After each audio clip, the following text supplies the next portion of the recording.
8:30.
Farhad, Jim, to let everyone know what the process is and how to participate in the meeting.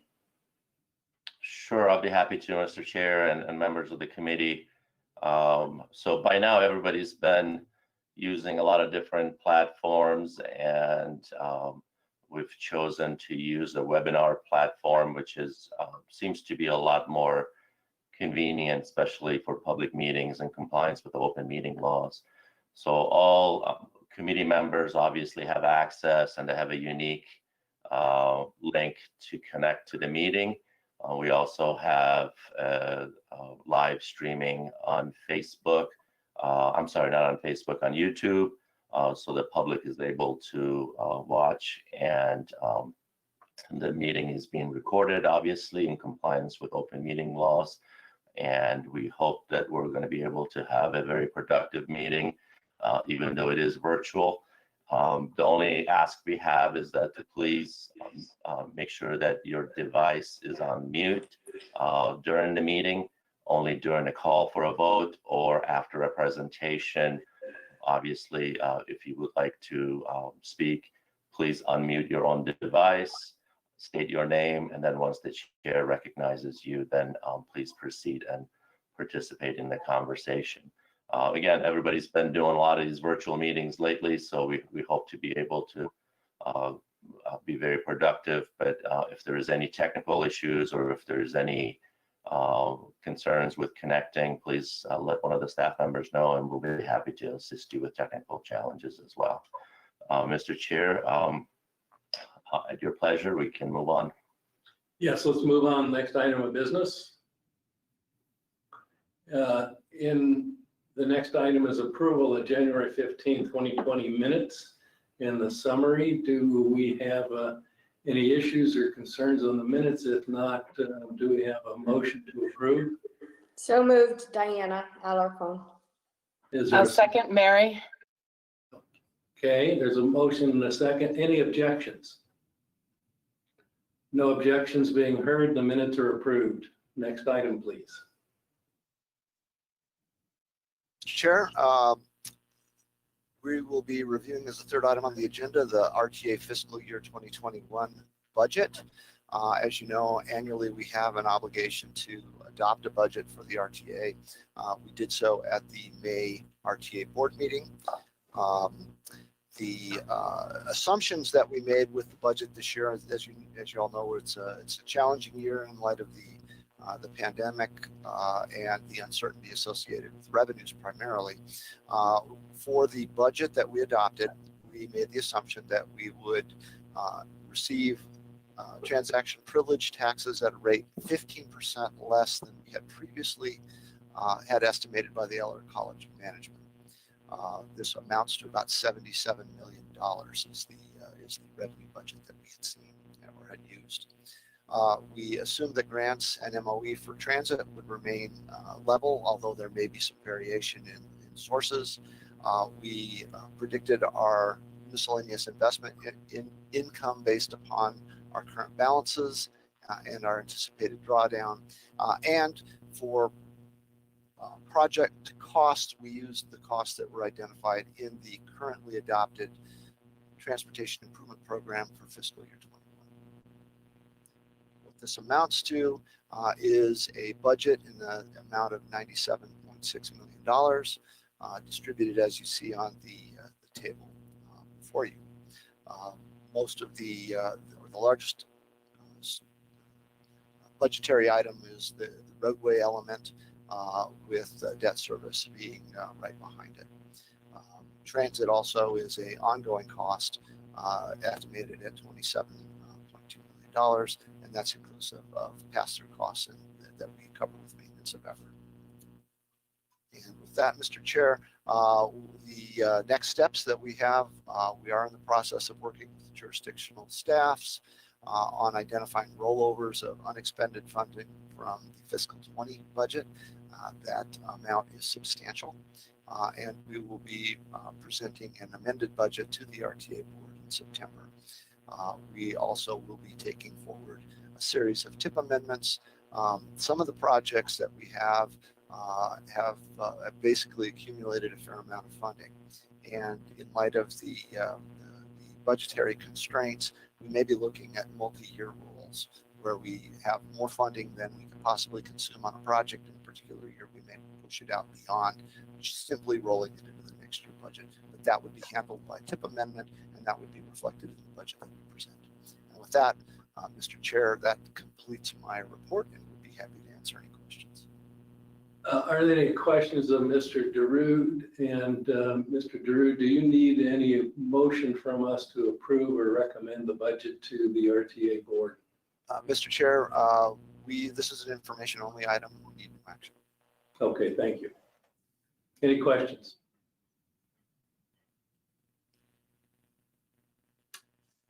Hearing no questions, let's move on to item 4, the upcoming 15-year performance review of the RTA's program. Thank you, Mr. Chair. I'll continue with that.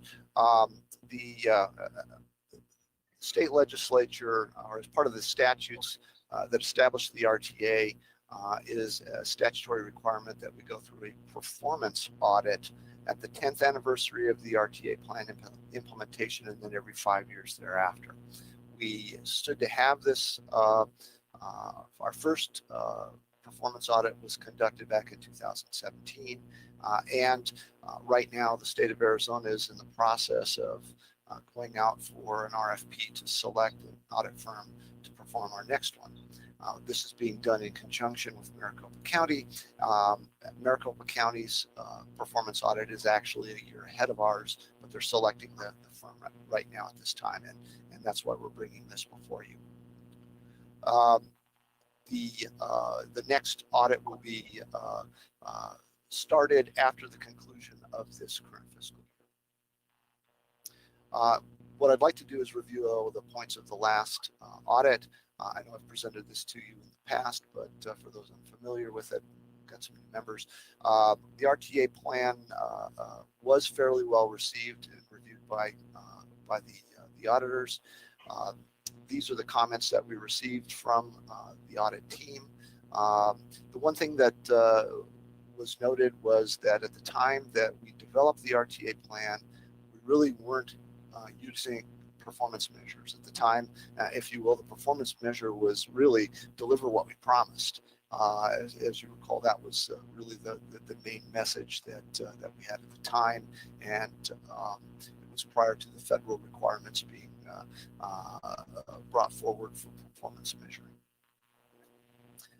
What the audit team did find was that we had a good organizational structure. And probably the thing that we took most pride in was that last comment about how the RTA was collaborative and dedicated, and the tone set at the top of the organization. And that really, I think, speaks to the TMC and the RTA board. They did look at our performance, and they said that we were generally in line with what we had promised. They identified some slight project delays and cost overages, but they seemed reasonable and justified. And then they cited the performance that we had been presenting to them in terms of delivery information. The other thing of really significance is that they did confirm that all funds were spent in accordance with applicable ARS statutes, our plan provisions, and policies and procedures. One of the things that we had to grapple with, and we're talking with the audit team about, was the underperformance on revenues. As you know, we started the RTA plan prior to the Great Recession, and our revenues have not come in at the rates that we had originally projected. And the RTA board did identify the use of other regional funds to make up that shortfall. And this was something that the audit team noted and recognized as being necessary to continue the delivery of the program. And this speaks to the performance goals. We identified an integrated plan, and each ballot item selected based upon the specific benefits that were associated with that project. They did make some recommendations to us. They did recommend that we work with our lead agencies to identify internal project delivery performance measures. There had been some delays in projects. They were encouraging us to work with our jurisdictional partners to look at ways to speed up the delivery. They did ask that in terms of our revenue projections, that we look at a range of revenues rather than identify a target value. We immediately embraced that. And in fact, we had that at the outset of the RTA plan. But when we were checking back in on the every 3-year review cycle, we were looking at target budgets. They asked for and recommended more frequent system performance assessment, basically looking at our performance measures. They asked us to compare against our target values in the regional mobility and accessibility plan. Finally, they did ask us to also look at standardizing transit performance reporting between our various services. As you know, we have SunTran, SunVan, and SunLink, all operated by the City of Tucson. Then we, in addition to that, have other service providers that serve the rural areas and the circulator services. So they asked that we structure an overall report that uses the same metrics that we've gone ahead and implemented. That was basically our response, was that we would embrace the recommendations and incorporate them on a going-forward basis. And with that, we did present, or actually the audit team presented this to the state legislature, and the president of the Senate acknowledged that we've been successful to date and honoring our promise to the voters. And I believe we included that letter in materials. With that, Mr. Chair, that concludes my report. I'd be happy to answer any questions. Are there any questions for Mr. DeGrood on the upcoming second RTA audit, which looks like will be for year 2022? That would be when we would expect it to occur during fiscal 22, probably delivered in April of 22. Okay, hearing no questions, let's move on to the next item.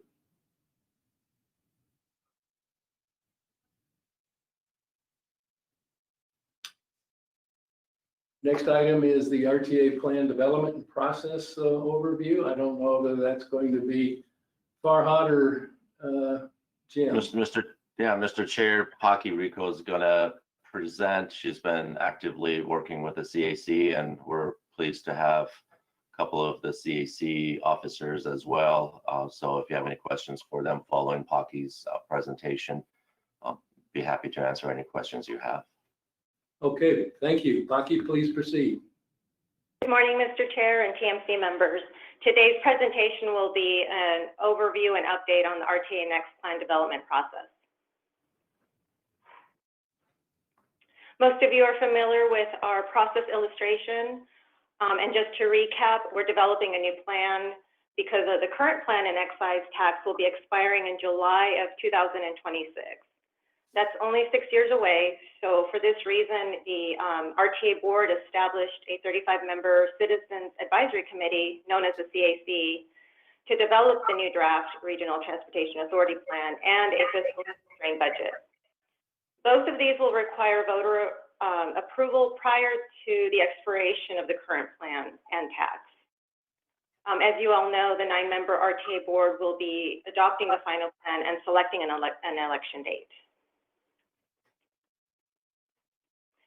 And the way the plan development process works is that the CAC will be working with all of you, TMC, receiving technical support to draft the proposed plan and then to seek extensive public input prior to making that final plan recommendation to the board. So just to go over the phases, during phase 1, which is establishing the CAC, this, as you know, is a citizen-driven process.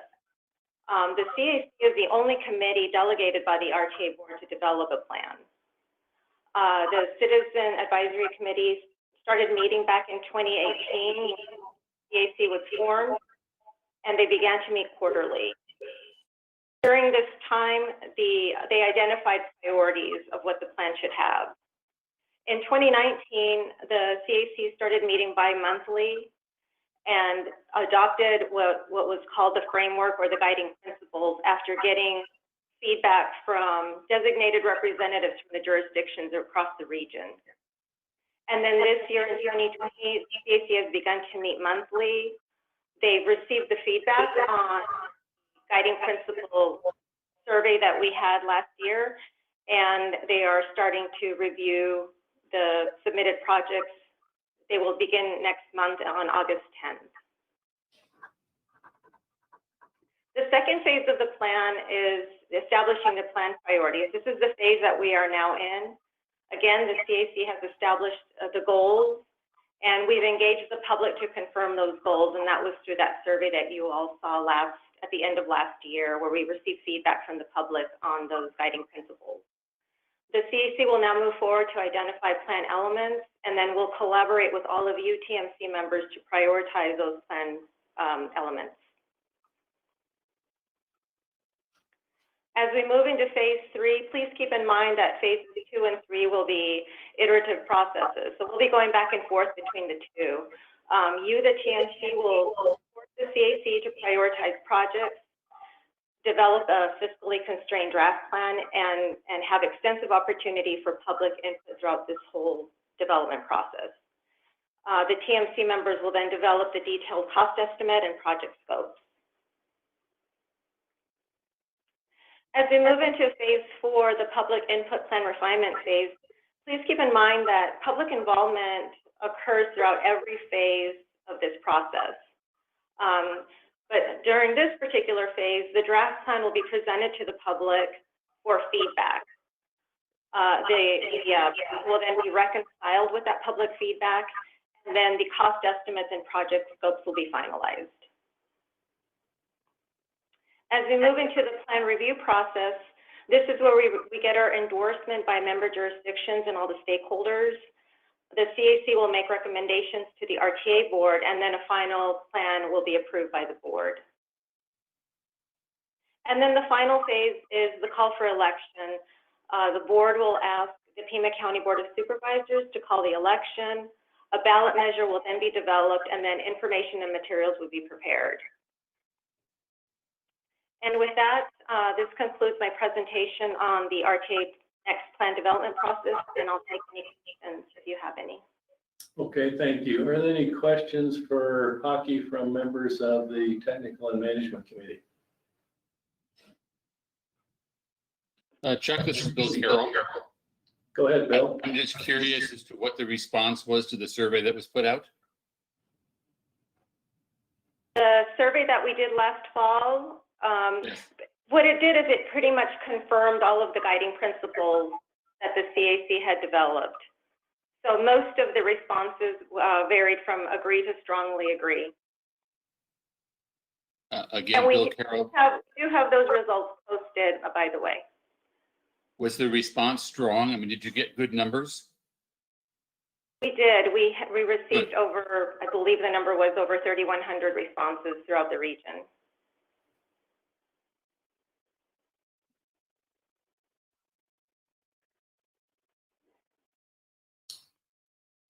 Any other questions from members? Yeah, this is Jim Shane. I have a quick question. Go ahead, please. Pocky, just curious, is there any discussion yet on a timeline for the next steps that you outlined? No, as of right now, the next CAC meeting will be August 10th, and at that meeting, they will begin reviewing the submitted projects. That's the timeline I have right now. We have tentatively scheduled meetings throughout the year, but that's the next steps for now. Okay, thank you. Any other questions?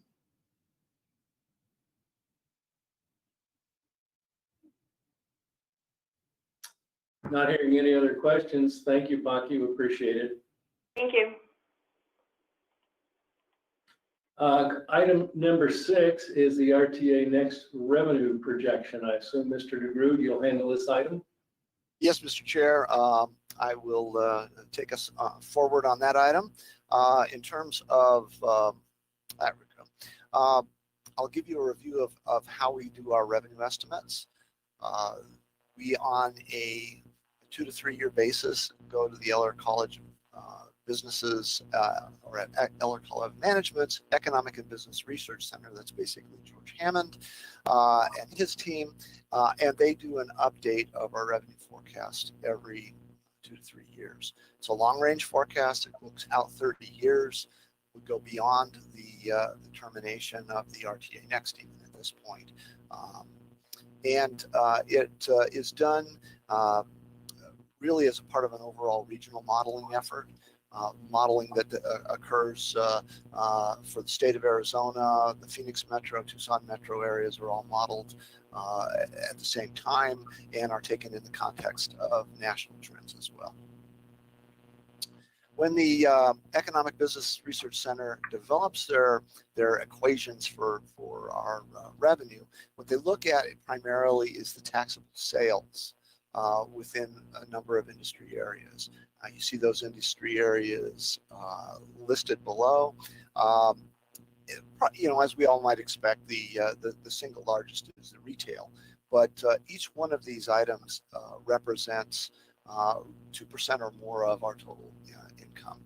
The smallest of which is the communications area or industry. That actually has contracted substantially. It's about half of what it was when we started the RTA, and I think we can all relate to that in our cell phone bills as they've seemingly shrunk over time. That may change though with the advent of 5G in the future. The other thing that's not listed there, but we look at as a component of retail, is the impact of remote or marketplace facilitated sales, internet sales. Once this total amount of activity or sales volume is determined, then at that point in time, the EBRC forecasts our revenue based upon the half-cent tax rate that we have here. So if that were to change, we'd be able to scale it up or scale it down. When we receive our forecast, we receive it in 2 different ways. The way that it's originally done is in nominal dollars, basically looking out over time, incorporating inflation, growth, and applying it to the year of collection. For our purposes, though, it's more useful for us to have it expressed in a horizon year. And in our case, we're right now in the process of looking at it with respect to 2020 dollars. That way, we can relate our revenue to a cost estimate and be able to make sure that we're developing a plan that's fiscally constrained, which is something that we absolutely have to do. So when we look out into the future, now this is the graph that they presented to us in nominal dollars, year of collection dollars. And we have a forecast that is baseline, and then we have an optimistic and a pessimistic forecast. If you look at this graph, to the left of the vertical single black line is our history, with the blue band representing a national economic recession. And to the right of the vertical line is the forecast looking forward. And that's where we see the departure of the three different potential scenarios. One thing of note, you will see that the pessimistic forecast actually crosses the baseline and grows at a higher rate towards the end of the plan. And this is due to an increased assumption, or an increased inflation rate that's built into the pessimistic forecast. So that's why it crosses the line. You won't see that on the 2020 dollars, though. Taking that and looking at growth rates, and again, now this is deflated to 2020 dollars. So you can see that for the pessimistic forecast, it's basically no growth in terms of 2020 dollars. The baseline growth is more or less approximating our growth in population, and then the optimistic is obviously a little more positive, particularly in the early years. Now, when we take that and look at our yield on an annual basis in 2020 dollars, this is the graph that we have presented, and this goes out to 2048, beyond when we might expect to see the RTA next plan terminate. But and in fact, it goes beyond, so 22 years beyond the termination of our current plan. With the pessimistic forecast, we hover about $90 million a year in terms of TPT revenue. It grows from 90 million to 110 million over the projection period on the baseline, and then it's more aggressive on the optimistic scenario.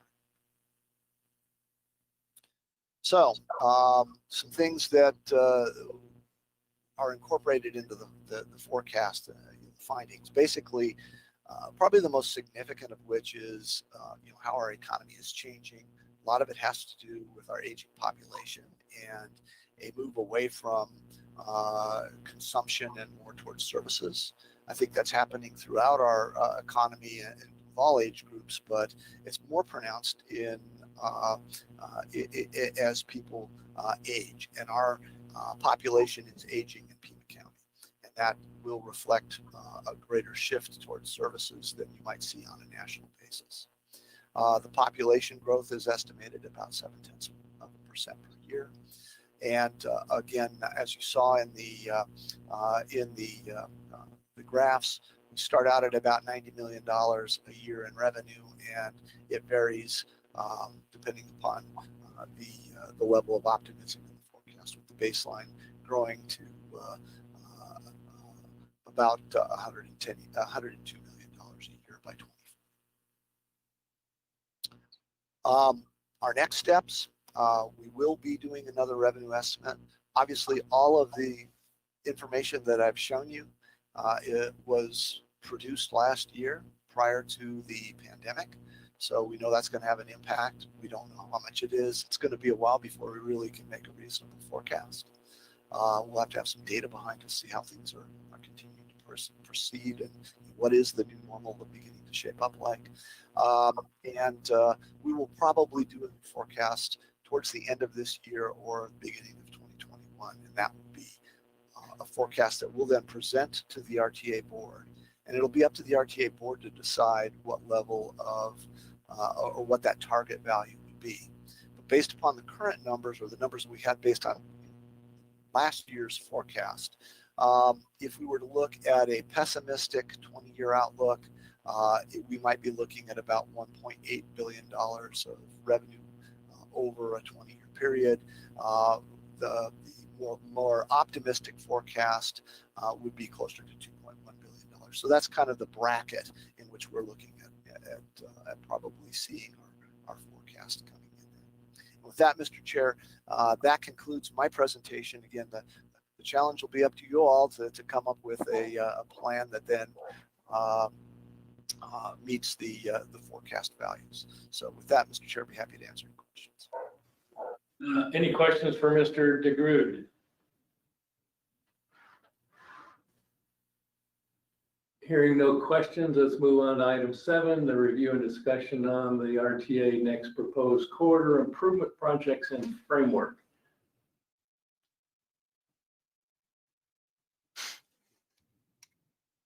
Mr. Chair, Rick is going to present this item, and obviously there's ample time for questions. So feel free to dig in a little bit deeper if you like. But the presentation will be short, but ample time for conversation. Okay. Thank you, Farhad. Good morning, Mr. Chair, members of the committee, and thank you for having me with you today. The purpose of this presentation is really to share the results of our initial assessment that we've performed on the candidate projects, as well as talk a little bit about the upcoming steps, give a brief overview of the activities that'll be involved as this moves forward, and as we continue our efforts on this. As Farhad mentioned, we've allocated plenty of time on this. I'll go through all the information in the presentation, but then we'll be able to come back and dive in at your pleasure. Okay, thank you. As a refresher, the framework that we're working to fill in and that we'll be working to develop as part of the overall plan, this template here is just a pictorial representation of what we'll be working off of. It derives from the current plan.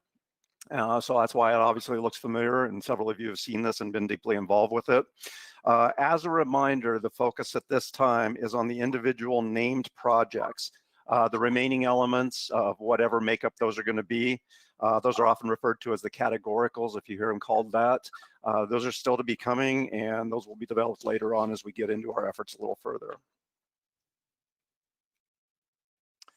The overall review process, with the focus being on the corridor projects, the emphasis for our initial internal review, plus one that'll be done in the future in a more detailed level, hit upon the following key aspects. Project scope, which is essentially a review to look and see if all the elements are properly captured. Are they incorporated? Do we have everything that needs to be included as part of the overall project identification? The cost estimate, obviously that's critical for establishing the appropriate budget amounts and making sure that all the costs are accounted for. And then the project performance, desired outcomes. Basically, how will the proposed improvements help improve the overall transportation system? So we've been working off the initial list that was entered into the system about 3 weeks ago. And since then, our team has reviewed, analyzed, and provided the information.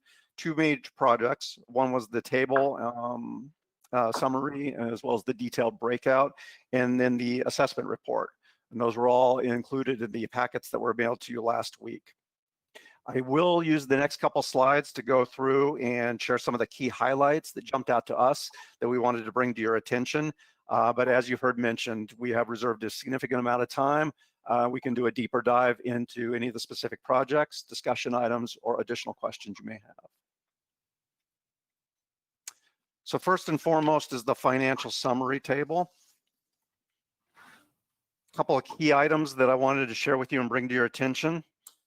You'll see that this focuses on periods 5, 6, and 7, which are essentially the new submittals. Period 4 reflects the current plans, period 4, and the remaining projects that are there. So it wasn't included with our summary at this time, but will be included as we go forward. As you look through this, you'll note a couple of key items. We have a list of 80 projects that have been submitted to date, spread across multiple classifications, including the interstates and freeways, the 2 classifications of the arterial systems, and then the 2 classifications associated with collectors. The road that's labeled as TBD is a designation that we'd come up with, and it includes projects that are on new alignments, so there's no essentially a roadway classification existing, or they're on roadways where we have a lower classification than the minor collector, or we also included projects in there that focused on either the singular purpose or singular function, and I'll hit more upon that a little bit. If you look at the totals section just to the right of period 7, you'll note that the RTA funding request totals approximately 2.3 billion at this time, with the overall total, when you include the non-RTA funding, up around 2.9 strong.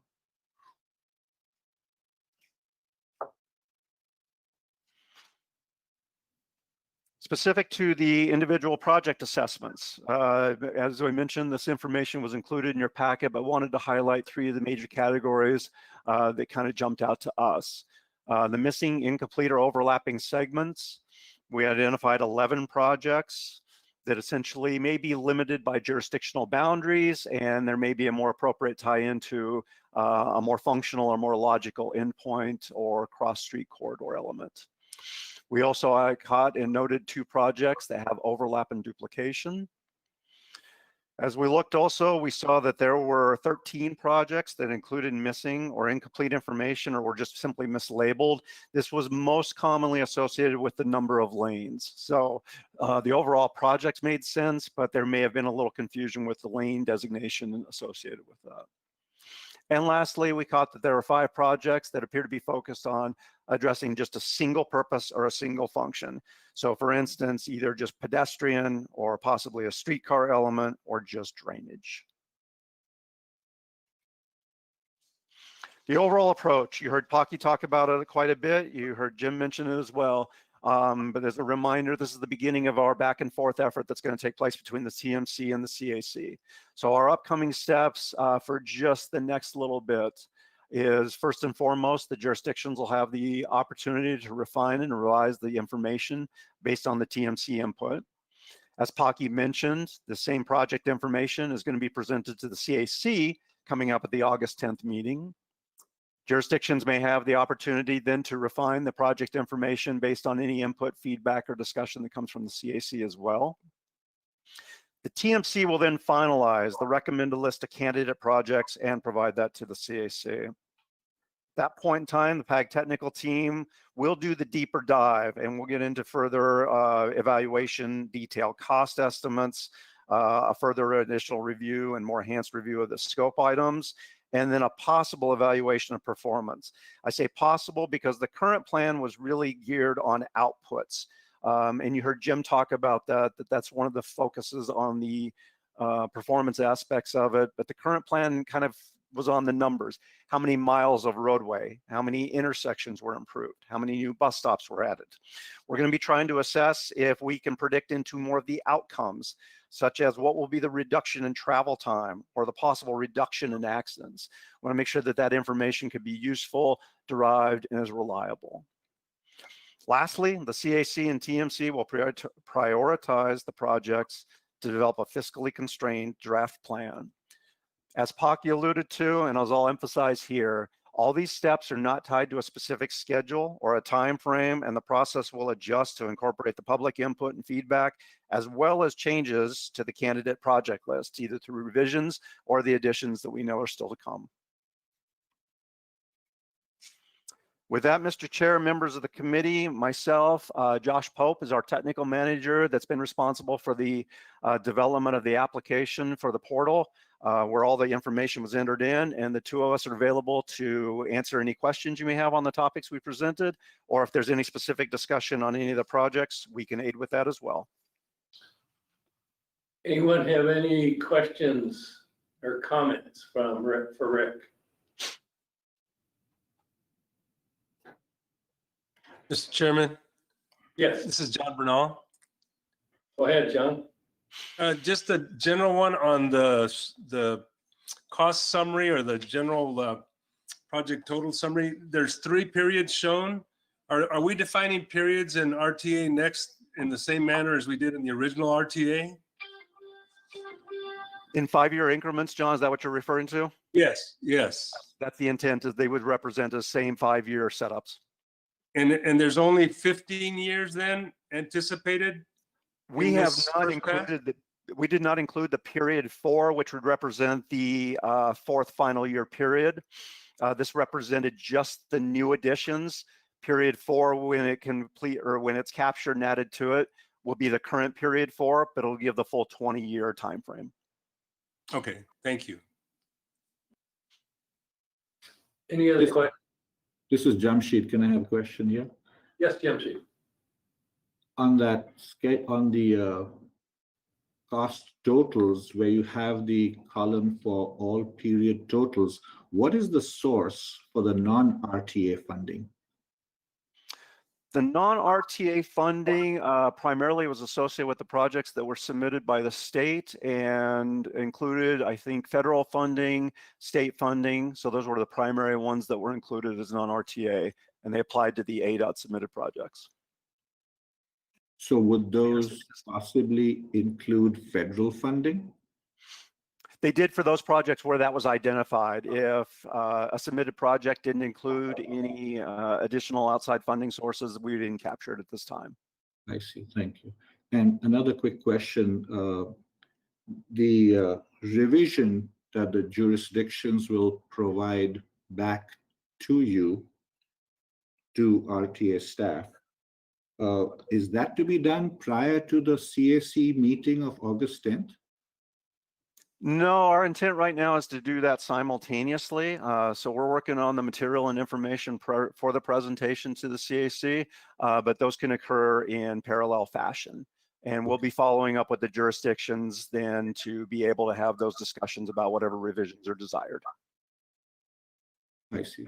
So would you then suggest that jurisdictions meet with RTA staff and work this together, and possibly with the adjacent jurisdictions if we do need to do a joint submittal project then? We will definitely be reaching out with you and getting with you, your team members, your staff, whoever's going to be identified to do that. We want to be very, very cognizant of open meeting law issues, so we don't want to have too big of a group. Either one-on-one or two-on-one would probably be acceptable, and we'll work on that essentially at the conclusion of this. I see. So what would your expectations be at the CAC meeting of August 10th regarding the submitted list? Are they the CAC board reviewing this? Mr. Chair, Mr. Mehta, if I may. So as you recall, the CAC has been meeting, and they've been looking at developing some goals and outcomes that they hope to convey that throughout the process. So the main focus for the CAC at the next meeting would be to look at alignment with the goals that they have adopted. Again, as a technical committee, TMC will be responsible for scope, budgeting, and all the technical issues. We don't anticipate CAC getting into any technical issues at this time. Well, we only anticipate them to look at it from a purely a community value perspective, and whether they are aligned with their goals that they have already established. I see. Appreciate that. Thank you. Mr. Chairman, Bob Yes. Iannarino, just Yes, a real Bob. quick for clarification. The differentiation between the interstate and the freeway, there's only earmarked fundings in period 6 for the freeway. Can you elaborate on that? Maybe it was presented, but I might have missed it. What is the definition of the freeway versus the interstate? The freeway would be the state route systems. So I think in particular, this was dealing with, so for example, SR 210, that's part of the I-10 210 package submittal, where you have I-10 being the interstate and then the companion piece with that being on the state route system. Okay, thank you. Any other questions? Yeah, Mr. Chair, just Jim Shan, I have another question. Yes. Rick, with what we're saying with the revenue projections, have any projects that may need to be carried forward into the RTA, from the current RTA plan to the RTA next, are those costs incorporated into these numbers? No, they are not. This table represents purely the projects, the 80 projects submitted as brand new submittals through only those 3 periods. So obviously the total will go up to capture the costs associated with period 4. Okay. Do we have an estimate of that cost at this time? I do not have that at my fingertips. Could assemble that if we need to, but at this point in time, we've captured the cost for those efforts associated with the RMAP level for that implementation effort, and to make sure they're properly captured as that effort is moving forward. But to break them out into just pure period 4, do not have that at this time. Thank you. Mr. Chairman, John Bernal again. Yes, go ahead, John. Mr. DeGrood, you said the revenue forecasts are going forward are between, say, 1.8 and $2 billion. So I'm looking at this table that says 2.3 billion. So we're already needing to scale back. And this is just this project specific, so we don't even have room for categoricals yet. Mr. Chair, Mr. Bernal, there's also, in addition to that, we do have the period 4 projects that also be incorporated in that for that same window of funding. Okay. So, Mr. Bernal. Chairman, Tom McGovern. Yes, Tom. Just to follow up on this period 4, 5, 6, and 7. Am I to understand that the period 4 is the current period 4 funding, and that those projects are already established? Any new projects that have been suggested by the jurisdictions appear only in 5, 6, and 7? That is correct. Mr. Chair, if I may, again, just to make sure, we need to have a kind of an imaginary start point, and based on the timing of when the plan will go to the voters and get approved, obviously the 20-year starts at that time.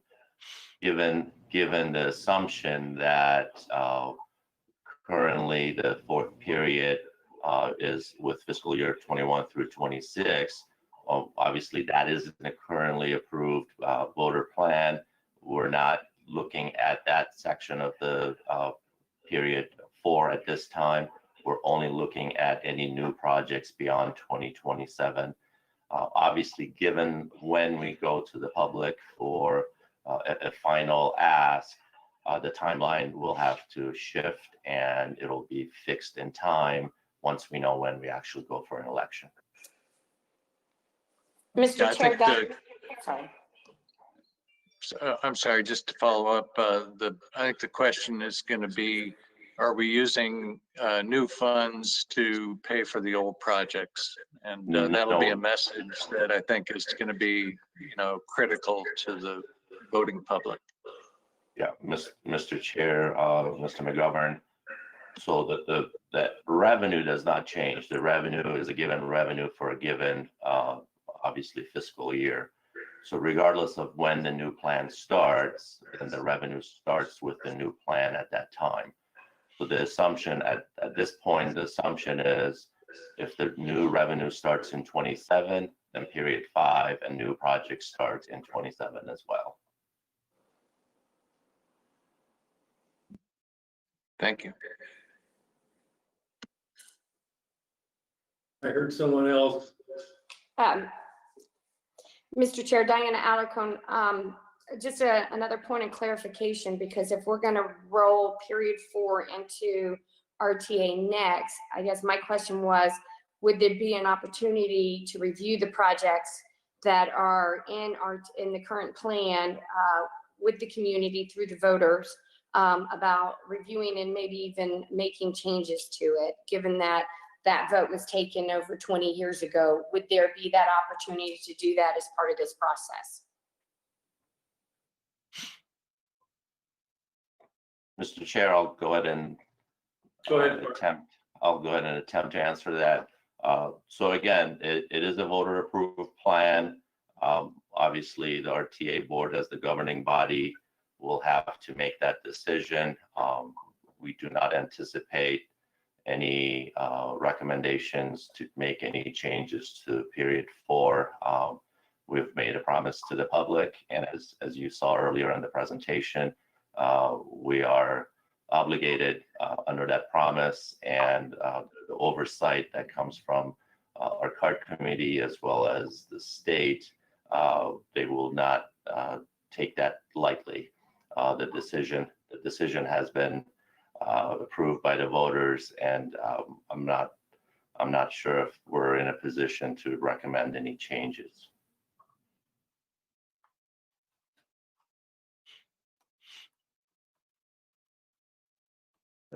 Mr. Chair, Jim Shane again, just a question for clarification.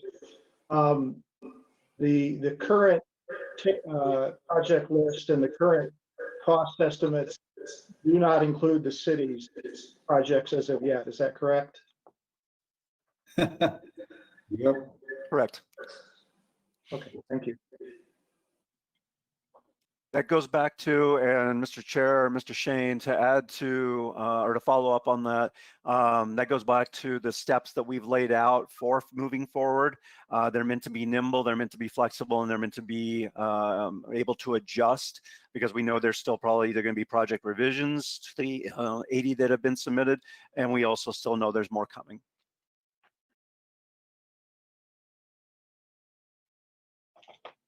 Questions, just any more questions? And I just have an observation, so let's see if we have more questions or comments. Mr. Chair, Tom McGovern. Yes, Tom. Just a statement of tongue in cheek. I want to thank the jurisdictions for cutting down their limits or their submittals to a manageable amount. And we haven't heard from the one jurisdiction. Just observation, obviously, you know, this should be treated as just a point of beginning, and that it will probably be substantially revived. I would assume that the RTA staff is working with the jurisdictions where we have either duplications, overlaps, or missing information to, you know, get that corrected. With regard to period 4, and I do believe there's the opportunity to address period 4 projects that may be lagging for some reason or one reason, that perhaps 20 years ago, the conditions have changed. And so therefore, while we wouldn't delete a project, the scope may change for a particular project that also may affect the revenues or the amount of revenues needed to complete the project. So I think that should be an open discussion. And finally, I just want to point out to everyone that the RTA authorization election allows up to a 1-cent sales tax.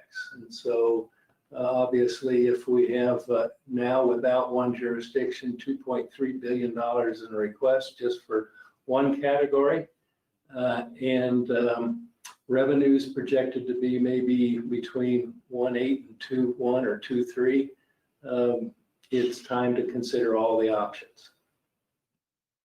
Just my comments.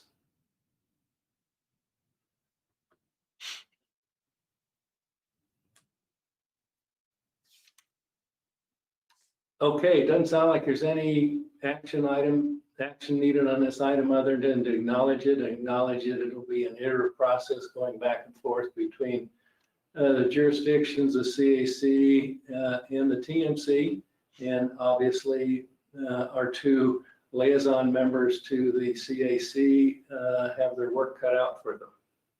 Thank you. Thank you, Mr. Chair. Thank you, members of the committee. Okay, next item. Oh, we are at adjournment. Any comments, any requests for any additional items on the next agenda?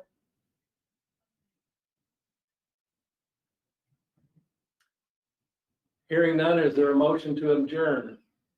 Move to adjourn. Motion, is there a second? Sounds like a second. Thank you all. This meeting is adjourned. Appreciate it.